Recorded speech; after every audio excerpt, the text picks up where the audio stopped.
Saya membacakan yang ayat 13, lalu Bapak Ibu semua kita bertanggapan ya. Mereka membawa orang yang tadinya buta itu kepada orang-orang Farisi.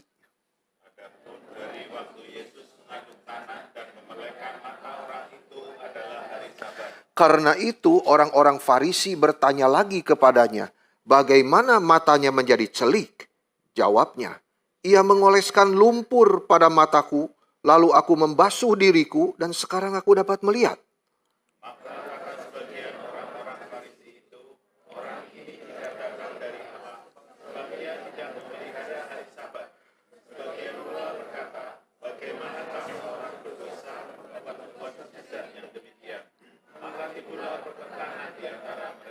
Kata mereka lagi kepada orang buta itu, dan engkau, apa katamu tentang dia? Karena ia telah mencelikan matamu? Jawabnya, ia seorang nabi.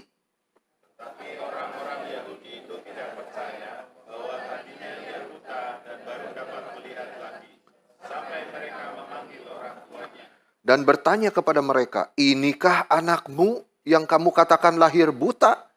Kalau begitu, bagaimana ia sekarang dapat melihat?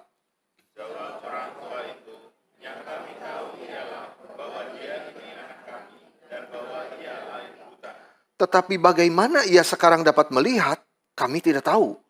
Dan siapa yang mencelikan matanya, kami tidak tahu juga. Tanyakanlah kepadanya sendiri, ia sudah dewasa. Ia akan berkata-kata untuk dirinya sendiri.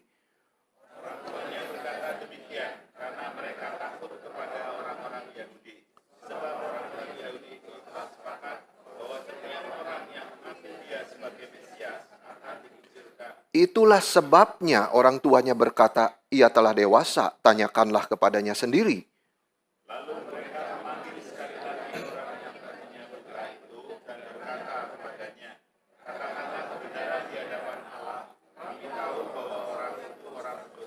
Jawabnya, apakah orang itu orang berdosa? Aku tidak tahu.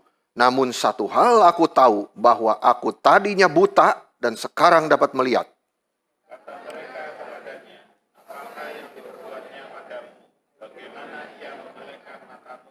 Jawabnya kepada mereka, telah kukatakan kepadamu dan kamu tidak mendengarkannya. Mengapa kamu hendak mendengarnya lagi? Barangkali kamu mau menjadi muridnya juga.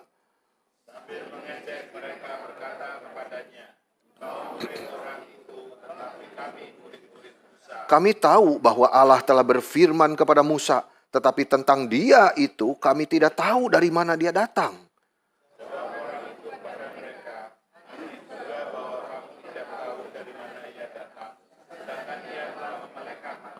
Kita tahu bahwa Allah tidak mendengarkan orang-orang berdosa. Sebaliknya, setiap orang yang saleh dan melakukan kehendaknya, dialah yang didengarkannya.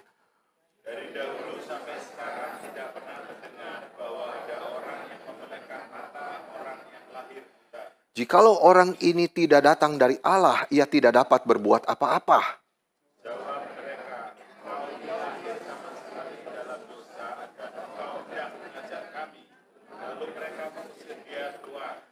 Yesus mendengar bahwa ia telah diusir keluar oleh mereka.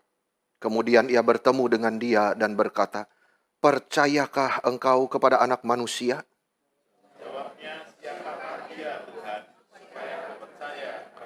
Kata Yesus kepadanya, engkau telah melihat dia, dan dia adalah yang sedang berkata-kata dengan engkau.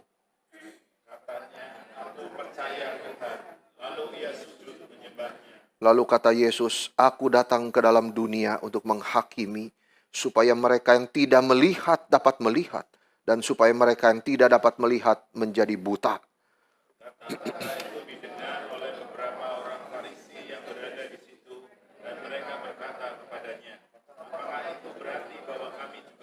Jawab Yesus kepada mereka, sekiranya kamu buta, kamu tidak berdosa. Tetapi karena sekarang kamu berkata, kami melihat, maka tetaplah dosamu. Bapak Ibu sekalian, bagian ini mencatat konflik. Konflik di antara orang-orang Farisi dengan orang yang tadinya buta. Ya, terlibat juga di situ dengan orang tuanya. Nah, ketika Yesus itu di dalam pelayanannya di bumi ini, saudara, dia melakukan mujizat-mujizat, ya, selalu reaksi yang datang itu bermacam-macam. Ya. Ada yang percaya ketika melihat Yesus membuat mujizat, ya. Percaya kepada Dia dan memuliakan Dia. Ada sebagian orang menolak Dia. Ada juga yang mempertanyakan kebenaran daripada mujizat itu. Dan reaksi itu muncul di dalam kasus penyembuhan orang buta ini. Di bagian yang kita baca. Di ayat 13, dituliskan di ayat yang pertama kita baca tadi. Tetangga, ya, atau rekan orang buta itu, setelah melihat dia sembuh, membawa dia ke orang-orang Farisi. Ya kan? Apa alasannya tidak dicatat? Ya, lalu karena penyembuhan itu dikerjakan di hari Sabat juga, maka orang-orang Farisi mempersoalkannya. Ya, mereka selalu cari gara-gara terhadap Yesus. Lalu mereka langsung tanya kan orang yang tadinya buta itu. Padahal mereka sudah tahu siapa yang menyembuhkan dia. Sampai tidak puas, tanya terus. Tanya orang tuanya. Iya kan? Dan orang tuanya ini ketakutan jawab jujur. Ya. Lalu orang-orang Farisi ini panggil lagi orang yang tadinya buta itu. Tanya lagi. Jadi ini konflik ini terus terjadi. Sambil bawa-bawa nama Musa lagi. Orang-orang Farisi ini. Ya. Sampai orang tadinya buta itu. Dalam tanda kutip, saudara, mempermalukan orang-orang Farisi itu. Ya di ayat 30. Aneh. Kamu tidak tahu dari mana dia datang. Sedangkan dia sudah memelekkan mataku. Itu satu hinaan yang tajam loh, saudara, sebetulnya. Mengejek orang Farisi itu. Di dalam kepolosan dia. Sampai akhirnya orang-orang Farisi itu panas sudah kalimat itu. Dan mengusir dia keluar dari sinagoge. Ya kan? Jadi bagian ini mencatat konflik itu. Di antara orang Farisi dan orang tadinya buta dengan orang tuanya. Yang pada intinya orang-orang Farisi itu ingin menjatuhkan Yesus Kristus. Ya. Tapi saya ingin mengajak saudara melihat bahwa konflik di dalam bagian ini itu membawa kebaikan kepada orang yang tadinya buta itu. Itu poinnya sebenarnya. Jadi melalui cerita yang cukup panjang ini, ya, ada konflik dan bagaimana Tuhan bekerja di dalam konflik itu untuk mempertumbuhkan orang yang tadinya buta itu dan membawa dia kepada Yesus Kristus. Ya, saya mengajak kita merenungkan dalam kasus ini bahwa konflik itu bisa dipakai Tuhan membawa kebaikan.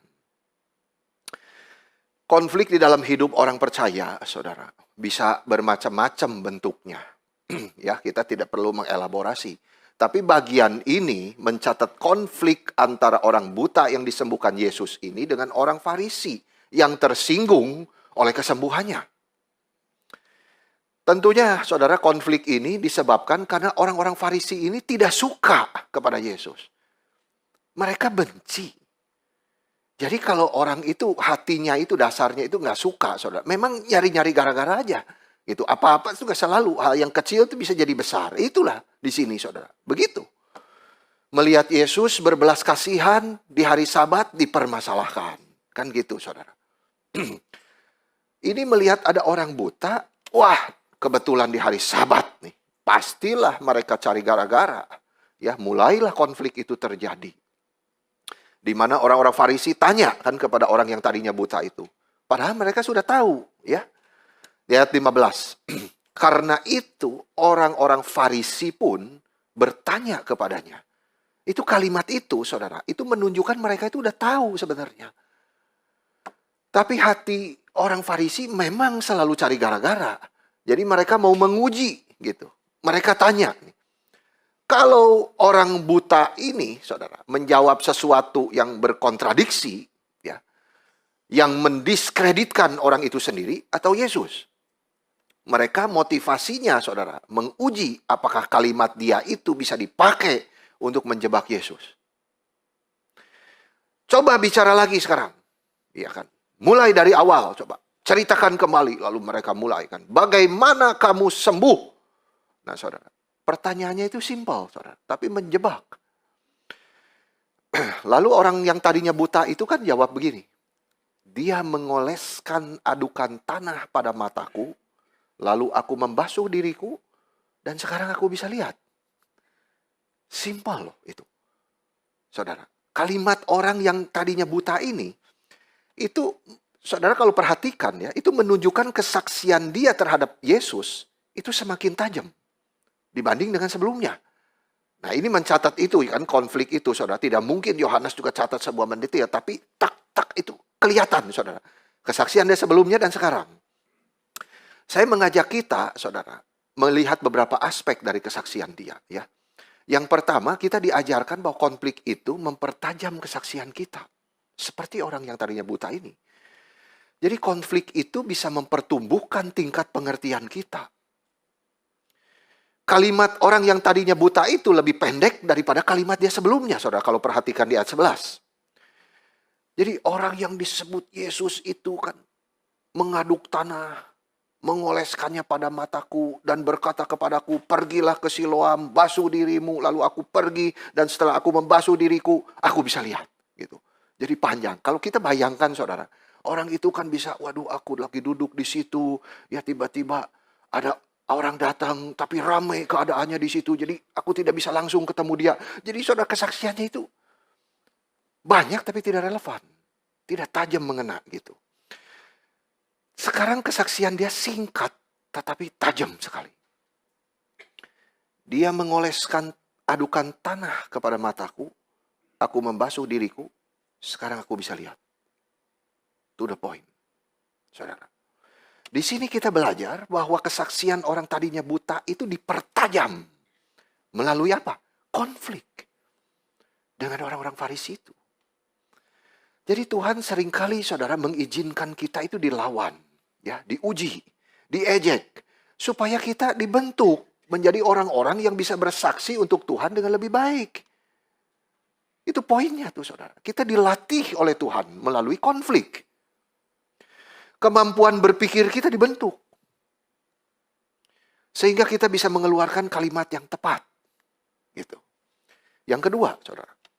Kita belajar melihat orang yang tadinya buta ini memberikan kesaksian yang baik.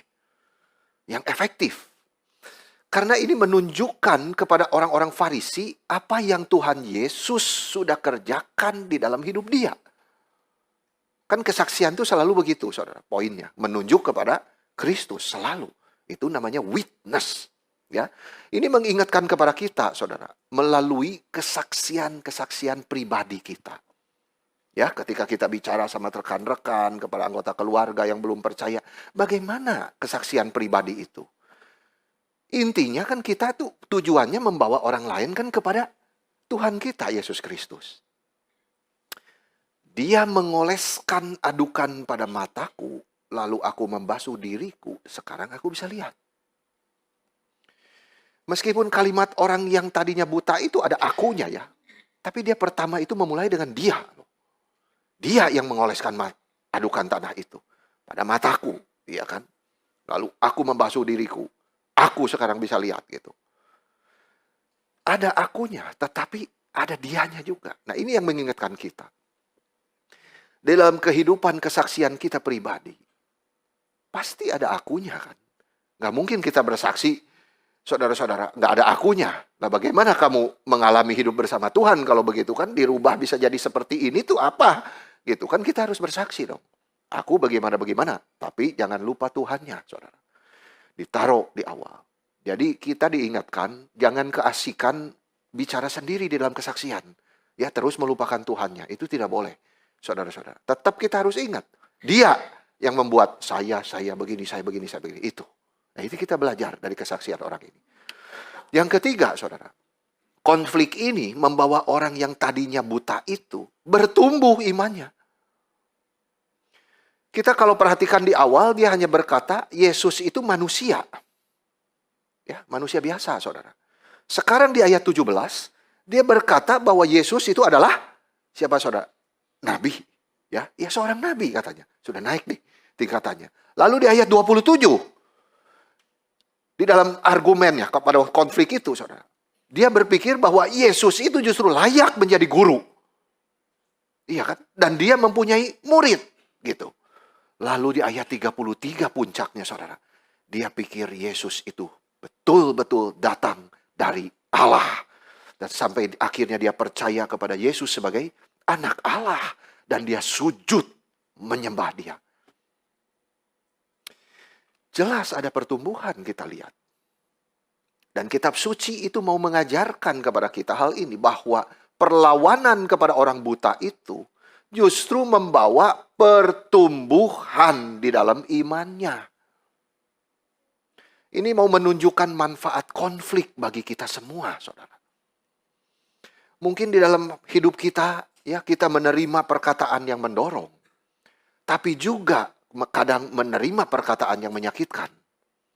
Ya saudara-saudara. Tetapi apa reaksi kita sebagai anak-anak Tuhan? Sebagai orang Kristen sejati terhadap perkataan-perkataan yang mengecewakan kita. Apakah kita harus menjadi tawar hati? Atau sedih? Atau kebingungan, saudara? Atau malah dikuatkan justru? Ingat loh, konflik itu dipakai Tuhan untuk kebaikan kita. Tuhan mengizinkan orang lain itu melawan kita, saudara. Bahkan mungkin menyakiti hati kita. Untuk apa? Supaya kita bertumbuh imannya. Tidak sandar kekuatan diri, sandar kepada Tuhan. Nah, di dalam konflik ini, saudara, orang-orang Farisi itu terus berusaha mempengaruhi orang yang tadinya buta itu kan. Untuk apa? Untuk percaya bahwa Yesus itu adalah manusia. Dan bukan hanya manusia, dia orang berdosa. Nggak mungkin datang dari Allah gitu. Tapi orang ini tidak bisa melawan memang argumen daripada orang Farisi ya. Dia polos, saudara-saudara. Dia jujur gitu. Dia tidak bisa ngelawan. Dia hanya tahu pengetahuan yang sederhana saja bahwa Kristus telah menyembuhkan dia. Itu yang dia tahu. Setelah dia mengetahui itu, hebatnya saudara, kitab suci itu mencatat ya. Setelah dia tahu Yesus menyembuhkan dia, lalu dia bisa bicara tuh di situ. Ya, saudara nanti di rumah coba ikuti alurnya. Ya, kalau bisa perkataan si orang buta yang tadinya buta itu, saudara kasih warna. Wah, makin banyak. Tadinya sedikit kan. Coba, aku tahu dia memelekkan mataku. Terus langsung di dalam konflik itu makin banyak ngomongnya si orang yang tadinya buta itu. Itu dari kitab suci ditulis. Jadi apa saudara? Dia mulai bicara. Pertama, dia berani malahan ngeledek gitu ya si orang Farisi itu. Aneh, kamu bisa tidak tahu dari mana dia datang.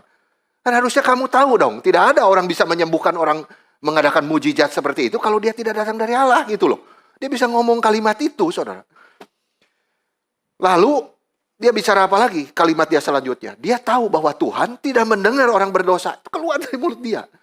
Dan yang ketiga, saudara. Tuhan hanya mendengar orang yang melakukan kehendaknya. Iya kan? Lalu yang keempat, Allah telah mendengar Yesus. Jadi rasional. Logikanya itu dibangun. Sekarang Allah kan sudah mendengar Yesus tuh untuk nyembuhin saya katanya. Maka Yesus yang melakukan itu, dia sedang melakukan kehendak Allah. Dan dia pasti Allah. Itu loh. Hebat, saudara. Di sini, di tengah cerita konflik orang yang tadinya buta ini, saudara. Dengan orang Farisi, ya, saudara mengikuti. Tiba-tiba ada cerita lain di tengah, saudara. Ya, di tengah. Cerita apa, saudara? Konflik antara orang Farisi dengan orang tuanya. Itu seperti breaking news kan. Tiba-tiba di tengah cerita, dimasukin cerita lain gitu. Ya, ini ceritanya kan konflik dia, orang Farisi dengan orang buta. Tiba-tiba ada dengan orang tuanya diceritain sedikit. Nah, kita belajar sedikit ya. Apa sih, kenapa ada breaking news gitu? Ada seperti intervensi gitu, cerita lain di tengah. Nanti, yaitu apa saudara isinya? Interogasi. Interogasi saudara. Dari Farisi kepada orang tua gitu, daripada orang yang tadinya buta ini. Jadi tujuannya apa? Yang mendiskreditkan kesaksian orang buta itu. Kalau orang tuanya saudara mengaku dia bukan anaknya, iya kan? Atau orang tua mengaku dia tidak benar-benar buta, maka Farisi, waduh, pasti akan menyerang Yesus. Bahwa penyembuhan itu palsu adanya, iya kan? Mereka tanya, inikah anakmu? Yang kamu katakan bahwa dia lahir buta? Jadi maksudnya saudara di dalam kalimat itu tuh apa? Maksudnya Farisi suruh mereka itu berhenti bohong. Kamu bicara jujur aja lah sekarang. Apakah dia itu benar-benar kamu lahirkan buta atau tidak? Gitu kan? Gitu. Kalau begitu dilanjutin, saudara. Bagaimana dia sekarang bisa melihat? Nah, kalau saudara perhatikan ya, kata bagaimana itu, saudara, itu diulang-ulang sama Farisi loh, 3 kali. Di dalam bagian ini saja, saudara. Jadi, kenapa sih, saudara, ini dicatat dalam kitab suci? Untuk ajarkan kepada kita bahwa hati orang yang tidak percaya itu selalu fokusnya kepada bagaimana daripada kepada siapa. Gimana sih? Coba ceritain dong. Pakai apa, ya, gimana detailnya? Coba ceritain. Tanah diapain ya segala macam. Dia tidak pernah concern kepada who. Siapa yang sembuhkan orang ini? Aku mau percaya kepada dia. Nggak ada itu. Gimana? 3 kali. Jadi saudara, iman kita itu bertumbuh, ya, diisi dan bertumbuh bukan dengan cara. Metode bagaimanapun, saudara, tidak bisa mempertumbuhkan iman kita. Tetapi justru diisi dengan apa? Dengan siapa? Dengan satu pribadi, Kristus itu sendiri. Itu yang kita itu mau lihat, saudara, di dalam segala aspek yang terjadi dalam hidup kita. Jadi bagaimana kita dibawa kepada Kristus itu bukan yang utama. Tetapi hal yang terutama adalah apakah Tuhan telah mencelikan mata hati kita atau belum. Apakah kita diselamatkan di gedung gereja, saudara, atau di luar gedung gereja, itu tidak jadi soal. Farisi tidak ngerti, saudara, hal ini. Ya, dia bertanya, ini kan anakmu yang lahir buta? Bagaimana dia bisa melihat? Ya kan? Itu concernnya. Lalu orang tuanya ini menjawab gini, yang kami tahu bahwa dia ini anak kami. Ya, saudara. Dan bahwa dia lahir buta. Tetapi bagaimana ia sekarang dapat melihat, kami tidak tahu. Dan siapa yang memelekkan matanya, kami tidak tahu juga. Tanya kepada dia sendiri, kan? Dia sudah dewasa, dia dapat berkata-kata untuk dirinya sendiri. Jadi orang tuanya ini menjelaskan 2 hal, saudara. Yang pertama, benar, kalau orang yang tadinya buta itu adalah anak, ya, anaknya, gitu. Dan yang kedua, saudara, dia memang lahir buta. Tapi sekaligus, saudara, di tengah ketahuan itu, mereka juga tidak tahu. Tidak tahu apa katanya? 2 hal juga. Tidak tahu apa, saudara? Bagaimana dia bisa melihat? Saya tidak tahu. Dan siapa yang menyembuhkan? Saya tidak tahu. Benar nggak, saudara? Yang dia tidak tahu itu. Itu bohong, saudara. Itu setengah jujur, karena dia sebenarnya tahu. Iya kan, dia sebenarnya tahu siapa yang menyembuhkan. Gitu. Tetapi dicatat di dalam kitab suci, kenapa dia tidak berani jujur? Karena dia takut dikucilkan. Itu poinnya, saudara. Aku tahu begini. Tapi aku tidak tahu begini. Saudara bisa dibayangkan ya, berapa tahun seorang tua ya, itu menderita ya, saudara. Karena ya kondisi kebutaan anaknya ini kan. Gitu loh. Ya. Saudara-saudara. Dan bagaimana terpukulnya orang tua ya, yang melahirkan anak ke dalam dunia itu dalam keadaan buta. Gitu. Dan tidak ada harapan, saudara. Bertahun-tahun anaknya ini nggak bisa sembuh. Kalau saudara jadi orang tuanya, saudara, yang melahirkan anak buta ke dalam dunia dan mengasuh mereka bertahun demi tahun, saudara. Lalu bayangkan satu hari, saudara, anak ini pulang ke rumah dan berkata, "Pa, Ma, saya bisa lihat." Coba, saudara akan bersyukur atau mencak-mencak kepada orang nyembuhin? Iya kan? Ini malah logika aja, saudara. Saudara pasti, waduh, bersyukur. Coba, gimana kamu bisa disembuhkan? Begitu? Enggak. Cari siapa yang nyembuhin kamu, kan begitu. Siapa? Di mana orangnya? Coba, saya ingin tahu, saya ingin bersyukur, berterima kasih kepada dia. Iya kan? Tapi itu bukan yang dikerjain orang tua ini. Mereka tidak mau tahu loh, saudara. Itu anehnya. Dan dia sudah dewasa, tanya aja sendiri. Gitu jawabannya. Jadi orang tua ini tidak mau terlibat gitu istilahnya. Mereka tahu, tapi mereka tidak mau tahu. Gitu kan? Jadi Alkitab itu catat penyebabnya, saudara. Karena mereka takut akibatnya.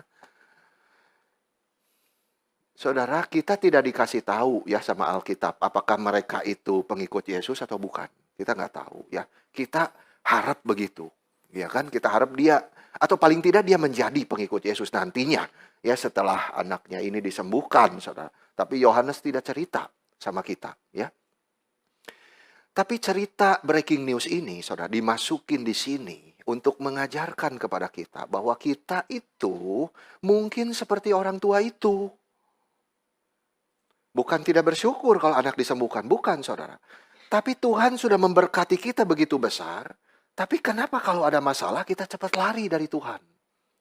Kita tidak mengakui siapa dia. Kita harus minta tolong Tuhan, saudara, memberi kita keberanian untuk menyaksikan iman kita justru di tengah orang yang melawan kita. Itu pelajarannya, saudara. Jangan seperti orang tuanya ini, saudara, justru. Iya kan? Dia tidak mau, saudara, karena dia takut. Gitu, dikucilkan. Dia tidak mau jujur. Mari kita kembali, saudara, kepada fokus cerita, yaitu konflik orang Farisi dengan orang tadinya buta itu. Lalu kembali lagi Yohanes, ya, setelah breaking gitu. Farisi tanya lagi kepada orang yang tadinya buta itu. Kan udah penasaran dia ya, udah tanya orang tuanya, jawabannya juga begini. Dia tanya lagi, sekarang balik. Itu katanya, saudara, katanya yang benar, saudara, di situ. Berikan kemuliaan bagi Allah. Ya kan? Kami tahu bahwa orang itu orang berdosa. Jadi kamu tuh jangan bohong. Kamu tuh harus coba muliakan Allah gitu loh. Ya, jangan kamu berkata bohong. Kami tahu orang itu orang berdosa gitu loh. Jadi Farisi ingin sekali lagi menggoncang iman dia. Menggoncangkan kesaksian orang buta itu. Jadi mereka mengintimidasi dia, saudara. Tetapi memang pengetahuan orang buta itu terbatas. Dia menjawab di ayat 25 apa, saudara? Apakah orang itu orang berdosa? Saya tidak tahu. Gitu. Tapi satu hal aku tahu. Nah, ini yang penting, saudara, kalimatnya. Bahwa aku tadinya buta, sekarang bisa lihat. Itu kan bertumbuh terus, luar biasa itu kesaksian itu, saudara. Orang itu orang berdosa, saya tidak tahu. Ya, istilahnya, waduh, saya tidak mengenal lah gitu teologi dan lain sebagainya. But I know. I was blind, now I see. Itu ada di lagu apa, saudara? Amazing Grace itu. Ya, jadi nanti sambil baca ayat ini, saudara, sambil dengar lagu itu. Ya, lebih nancep gitu. Itu kesaksian yang sangat powerful di dalam hidup orang percaya, saudara. I was blind, but now I see. Itu. Dia tidak bisa jawab, saudara, orang Farisi itu. Segala macam tentang Yesus begini. Aku tidak tahu. Iya kan? Aku tidak tahu kalau dia orang berdosa. Tapi satu hal saya tahu. Bahwa dia sudah merubah saya. Itu. Saudara, sekali lagi, di dalam hal ini, kita diingatkan loh. Dia sudah merubah saya, aku tadinya buta, sekarang bisa lihat. Iya kan? Ini mengingatkan kita apa? Itu kesaksian yang powerful, saudara. Kalau hidup kita tidak ada perubahan, dari sejak kita ikut Tuhan sampai sekarang, apa yang kita bisa saksikan? Itu loh, saudara. Kita memang harus berubah, saudara, sebagai orang Kristen. Ya kan? Baik di dalam perkataan, baik dalam pikiran, baik dalam perbuatan. Ya, Roma 12 ayat 2 kan. Berubahlah kamu oleh pembaruan budimu. Ya. Seluruh gitu hidup kita. Baik kehendak, keinginan, pikiran, itu semua dirubahkan. Memang oleh Roh Kudus yang diam di dalam kita. Saudara-saudara. Ya, saya tidak mengelaborasi bagian itu. Tapi itulah kesaksian yang powerful. Kesaksian yang keluar dari hati yang jujur. Kalau memang saya sudah berubah. Saya dirubah oleh kuasa. Dan kuasa itu adalah Roh Kudus itu yang bekerja di dalam hatiku. I was blind, but now I see. Mereka tidak bisa berdalih, that's the fact gitu loh. Itu faktanya. Gitu loh, saudara-saudara. Iya kan? Dia banyak tidak tahu, tapi dia tahu satu hal, dan satu hal itu tidak ada yang bisa menggoyahkan dia. Lihat perubahan ini. Gitu dalam hidup saya. Siapa yang bisa merubah ini? Kecuali Tuhan sendiri. Gitu loh. Yaitu aku tadinya buta, sekarang bisa lihat. Waduh. Saudara, dengan satu kalimat singkat, tajam. Orang buta itu telah bersaksi bagi Kristus Yesus. Luar biasa loh.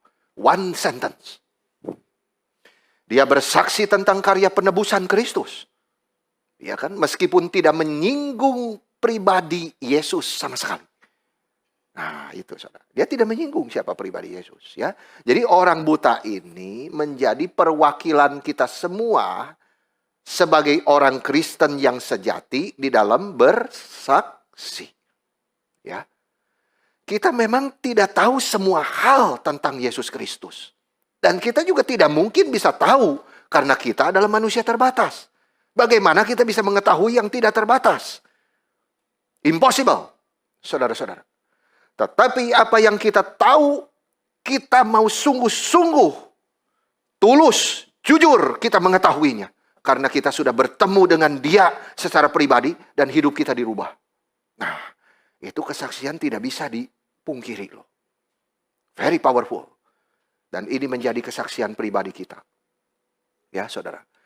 Nah, tetapi saya ingin ya memberikan sesuatu, kita mesti peka saudara-saudara terhadap hal ini. Kita harus bisa membedakan antara kesaksian dengan penginjilan. Ya, yang diucapkan orang buta ini bukan penginjilan, tapi adalah kesaksian. Ya, jadi kita melihat di dalam hal ini beda, saudara. Kesaksian tidak bicara pribadi dia. Siapa? Tapi penginjilan itu berbicara. Tetapi saudara, kesaksian itu seperti kalau saudara mau lari gitu ya, kan ada warming up dulu. Ya, saudara mau berenang, ada warming up dulu, gitu kan. Jadi otot-ototnya jangan kaku, benar-benar keram nanti saudara. Ya kan, kalau kita langsung, Yesus Kristus adalah Tuhan, kamu orang berdosa. Wah, bisa keram saudara istilahnya. Kan begitu. Jangan, harus ada pemanasannya dulu. Gitu ya, kita tuh bina relasi sama orang, ya kan? Lalu orang itu kan dipercayakan Tuhan sama kita, mungkin karyawan kita, ya kan? Mungkin saudara kita, siapa, selalu ada. Relasi itu selalu ada, saudara, ya. Dan setelah itu baru kesaksian itu masuk. Karena dia melihat perubahan itu. I was blind but now I see. Nah, itu jadi seperti warming up, masuk kepada evangelization. Itu selalu. Kronologinya, saudara, memang seperti itu. Ya, karena kita tidak dipanggil menjadi penginjil, memang. Saudara, kalau penginjil, Tuhan itu kasih hikmat, kasih bijaksana, ya di dalam ngomong-ngomong sebentar itu bisa langsung explosion. Ya, kasihin Injil gitu. Itu memang orang tertentu yang khusus. Ya, Tuhan panggil jadi penginjil, tapi kita bukan. Ya, saudara, kita adalah dipanggil menjadi witness. Ya, witness of Jesus Christ. Tetapi setelah kita witnessing, kita harus bicara. Who is He? Who changed me? Ya, itu namanya kesaksian yang menuju kepada penginjilan. Ya, jadi ada tahapannya, saudara. Tuhan tidak selalu bekerja memakai kesaksian pribadi kita. Ya, karena itu bukan firman. Penginjilan itu yang firman, saudara. Ya kan? Tapi kesaksian kita itulah pra penginjilan. Ya, jadi orang yang tadinya buta itu, dia berikan kesaksian tentang Kristus, tapi dia tidak memberitakan Injil di situ. Ya, tetapi kesaksian itu penting, saudara, di dalam hidup kita masing-masing. Ya kan? Karena itu pemanasannya memang. Warming up-nya. Kita harus siapkan, saudara, dalam hidup kita. Paling tidak, satu kesaksian. Bisa? Jadi kalau kita ketemu, saudara, sama orang-orang tertentu, ready, Tuhan bukakan di kesempatan, saksi. Kan saudara sudah siap selalu. Ya, gitu. Jadi kapan saja ada kesempatan, kita bisa membagikannya kepada orang lain gitu loh. Iya kan? Nah, itu dia kesaksian, ya. Kita bicara tentang kesaksian yang membawa kepada penginjilan. Nah, orang buta itu, saudara, orang yang tadinya buta, ya, punya satu kesaksian yang luar biasa. Saya tidak tahu, tapi saya tahu gitu kan. Aku tidak tahu apakah orang itu orang berdosa. But I know, saya tahu satu hal. Aku tadinya buta, sekarang bisa melihat. Ini kesaksian yang luar biasa. Mari kita pelajari sedikit, saudara, tentang kesaksian orang buta ini. Pertama, pengetahuan orang buta itu kan terbatas sekali tentang Yesus, ya kan? Ya, aku tidak tahu tentang dia bagaimana ya pribadinya. Dia memiliki pengetahuan sedikit. Itu sebabnya dia tidak menginjili orang Farisi itu, saudara. Ya kan? Tetapi kesaksian yang dia sampaikan, saudara, dimulai dengan aku tidak tahu, itu kejujuran dia. Saudara. Ya, itu ngajarin kita, saudara. Itu kita tuh rendah hati ketika kita bersaksi itu. Saya memang tidak tahu apa-apa, tidak tahu banyak mengenai Yesus Kristus. Iya kan? Lain dengan orang tuanya yang mulai kalimatnya dengan apa, saudara? Kalau orang tuanya, aku tahu kan gitu ya. Dia anak kita, aku tahu dia lahir buta, tapi kami tidak tahu. Ya kan? Dia bisa melihat lebih baik orangnya tadi buta. Aku tidak tahu, tapi aku tahu satu hal gitu loh. Jadi orang buta itu lain kan dengan orang Farisi. Dengan kami tahu orang Farisi, kami tahu juga bahwa orang itu orang berdosa. Kami tahu juga Allah berfirman kepada Musa dan lain sebagainya. Tapi akhirnya kami tidak tahu, saudara. Jadi dua orang ini, dua kelompok, orang Farisi dan orang tuanya, kami tahu, kami tidak tahu. Tapi si orang yang tadinya buta, aku tidak tahu, tapi aku tahu satu hal. Itu powerful sekali, saudara. Iya kan? Jadi orang buta ini mulai dengan kerendahan hati dia. Dia jujur, memang saya tidak tahu. Gitu. Kalau tidak tahu, yang ngomong tidak tahu. Itu pengetahuan sejati sebenarnya, saudara. Tapi akhirnya justru aku tahu itu hasil dari wahyu Tuhan. Jadi orang ini menunjukkan kepada kita satu prinsip di dalam Alkitab, saudara. Manusia tidak tahu tentang apapun tentang Tuhan.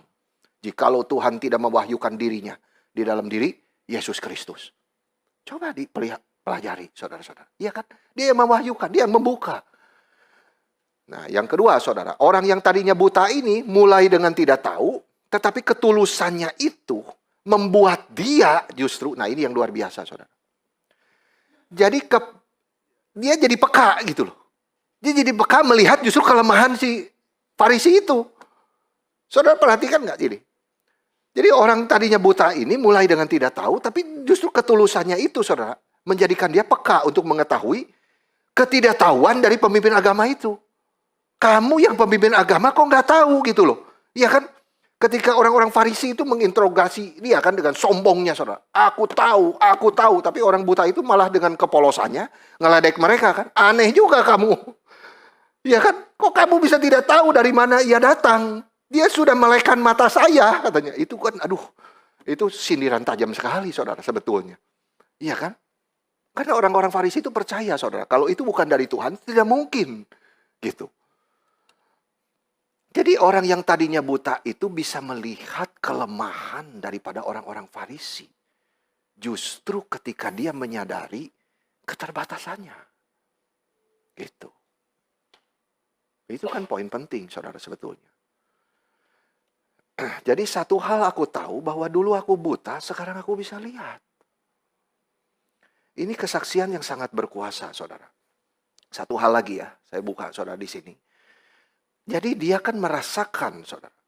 Aku dulu buta, sekarang bisa lihat. Dia merasakan kan kuasa itu bekerja di dalam diri dia, saudara.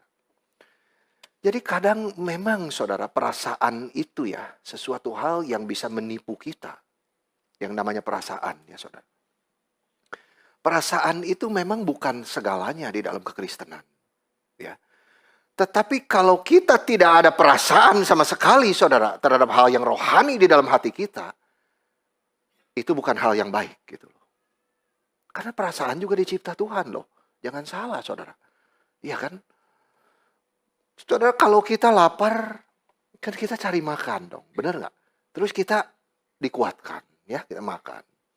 Kalau kita haus, kita cari air, minum, ya kan? Lalu kita dapat kesegaran. Sama juga, saudara. Di dalam diri kita itu, kalau kita merasa ada anugerah Tuhan, saudara, maka saya akan mengatakan apa, saudara? Saya merasa kuasa Dia bekerja di dalam diri saya. Ya kan? Perasaan itu. Ini kesaksian yang bisa diucapkan setiap orang yang sudah lahir baru sebetulnya, saudara. Ya kan? Ingat loh, saudara. Kita itu sudah terima anugerah dari Tuhan. Dan setiap orang yang sudah menerima anugerah, itu pasti ada tanda-tandanya. Tanda-tanda anugerah itu, saudara. Kalau Tuhan Yesus itu kan memberitahu kita, saudara, di sini, itu pintunya sempit, jalannya sesak. Ya, itu jalannya, saudara. Orang yang sudah lahir baru. Orang yang sudah terima anugerah keselamatan itu, jalannya susah. Memang, kamu harus sangkal diri pikul salib. Itu jalan kamu. Gitu. Iya kan? Jadi kalau seseorang itu tidak pernah berubah, dia seperti orangnya, waduh, menikmati dosa, ya masih pergi gini-gini, saudara, itu susah. Kita tidak bisa melihat orang ini kok tidak di jalan yang sempit ya. Orang ini sepertinya di jalan yang luas. Hati-hati saudara. Ada tanda anugerah. Ya, orang yang sudah terima anugerah itu ada tandanya pasti saudara. Nah ini yang seharusnya bisa diucapkan oleh orang yang sudah lahir baru. Dia merasa bahwa kuasa itu sudah bekerja di dalam dirinya. Ada banyak saudara hal yang tidak kita ketahui. Ya, tapi satu hal saudara kita tahu. Bahwa kita pernah terhilang dulu. Ya toh. Dan kita melihat bahwa Kristus itu yang menyelamatkan saya. Itu yang dialami orang buta yang disembuhkan Tuhan. Dia mengalami pertumbuhan dalam imannya. Dan mengenal Yesus. Bukan hanya manusia, tetapi Allah. Saudara kita tahu Kristen itu tidak bicara teori. Tapi sesuatu kepastian. Saudara. Faktanya. Itu sebab saudara, mari kita minta tolong Tuhan. Ya. Sampai kita bisa berkata satu hal yang saya tahu. Yaitu dulu saya buta, sekarang saya bisa lihat. Itu kesaksian sangat powerful, saudara. Dan saya kenal siapa yang menyembuhkan saya. Dia adalah Yesus Kristus. Anak Allah yang hidup. Terpujilah Tuhan. Gitu. Kita akan melihat, saudara, bagaimana di dalam konflik ini.